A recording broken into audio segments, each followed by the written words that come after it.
Welcome to Geetamrit. Bhagavad Gita में जीवन के मूल प्रश्नों का उत्तर मिलता है। मैं कौन हूं? आत्मा क्या है? आत्मा का स्वरूप कैसा है? गीतामृत में इन्हीं विषयों का वर्णन सरल शब्दों में। Gita is eternal science and researching Gita you get amrit. अहम ब्रह्मास्मि, मैं आत्मा हूं। पिछले सेशन में चर्चा की थी अध्याय 9 श्लोक 22, 23 एवं 24। आज की चर्चा का विषय है अध्याय 9 श्लोक 25, 26 एवं 27। अध्याय 9 राज विद्या योग, परम गुह्य ज्ञान, the confidential knowledge of the absolute. श्लोक 25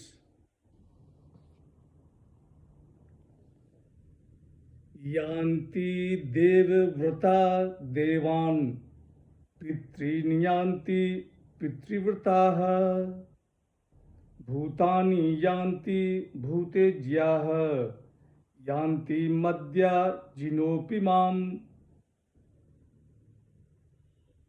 हे अर्जुन, देवताओं को पूजने वाले देवताओं को प्राप्त होते हैं, पितरों को पूजने वाले पितरों को प्राप्त होते हैं, भूतों को पूजने वाले भूतों को प्राप्त होते हैं और मुझे पूजने वाले मुझे ही प्राप्त होते हैं।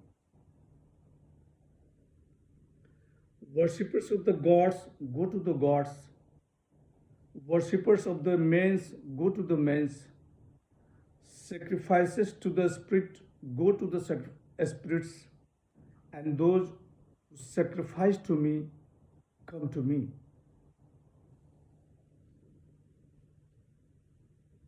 पिछले सेशन में भगवान श्री कृष्ण ने बताया कि संपूर्ण यज्ञों का भोक्ता एवं स्वामी मैं हूं। यहाँ भगवान श्री कृष्ण बता रहे हैं कि देवताओं को पूजने वाले देवताओं को प्राप्त होते हैं, पितरों को पूजने वाले पितरों को प्राप्त होते हैं, भूतों को पूजने वाले भूतों को प्राप्त होते हैं और मुझे पूजने वाले मुझे ही प्राप्त होते हैं। देवव्रता है देवताओं को पूजने वाले, पितृव्रता है पितरों को पूजने वाले, भूतज्या है भूतों को पूजने वाले, मद्या जिनो अपि माम मेरे भक्त मुझे ही प्राप्त होते हैं। यहाँ भगवान श्री कृष्ण अपने भक्तों को अक्षय फल मिलने की बात बता रहे हैं। अनन्य भक्त भक्ति से मोक्ष को प्राप्त हो जाते हैं, वे फिर लौटकर मृत्यु लोक नहीं आते। भगवान श्री कृष्ण कहते हैं कि मुझे पूजने वाले मुझे ही प्राप्त होते हैं। इतना ही नहीं, मेरी पूजा का विधान भी बहुत सरल है। श्लोक 26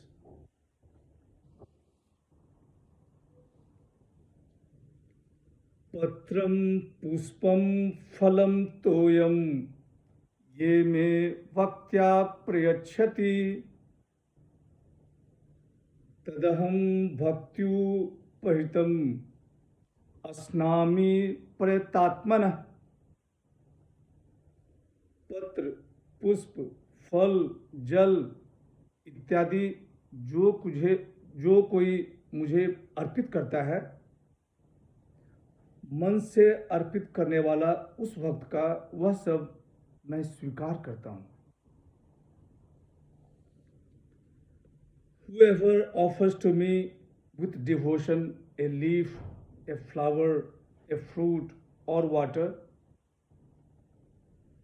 that offering of love of the pure heart I accept. भक्ति का आरंभ यहीं से है। भगवान श्री कृष्ण कहते हैं कि पत्र, पुष्प, फल, जल इत्यादि से जो कोई मुझे भक्ति पूर्वक अर्पित करता है, मन से अर्पण करने वाले उस भक्त का वह सब मैं स्वीकार करता हूँ।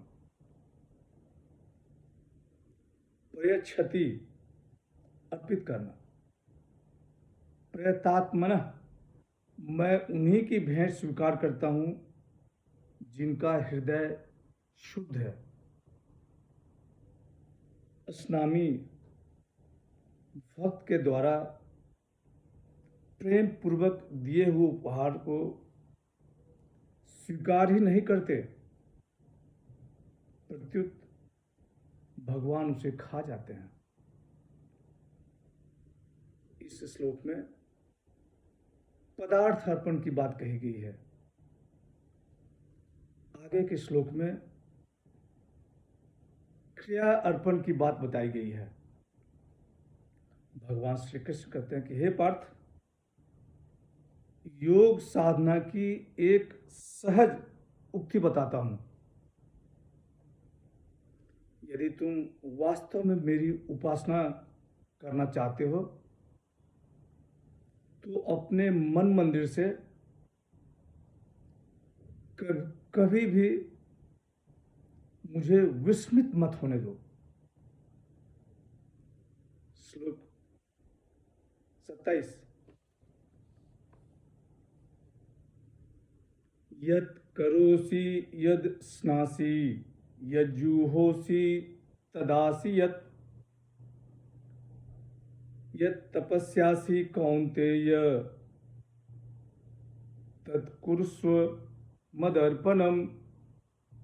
हे कौन्ते, तुम जो भी कर्म करते हो, जो कुछ खाते हो, जो कुछ हवन करते हो, जो कुछ दान देते हो और जो कुछ तप करते हो,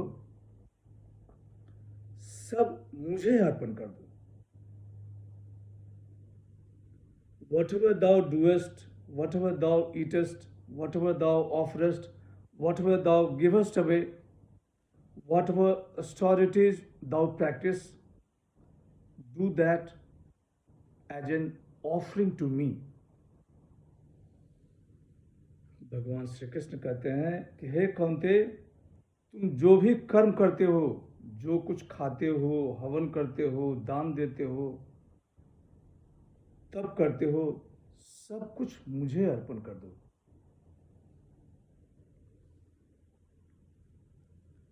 भगवान श्री कृष्ण कहते हैं कि अर्पण करने से योग क्षेम की जिम्मेदारी मैं ले लूंगा। अर्पण करने से सांसारिक कर्म दिव्य सेवा में परिवर्तित हो जाता है। आगे अर्पण करने का फल बताया गया है। आज की चर्चा यहीं समाप्त करते हैं। अगले सेशन में चर्चा को और आगे बढ़ाएंगे। यदा यदा हि धर्मस्य ग्लानिर्भवति भारत अभ्युत्थानम् अधर्मस्य तदात्मानं सृजाम्यहम्। हरे कृष्ण।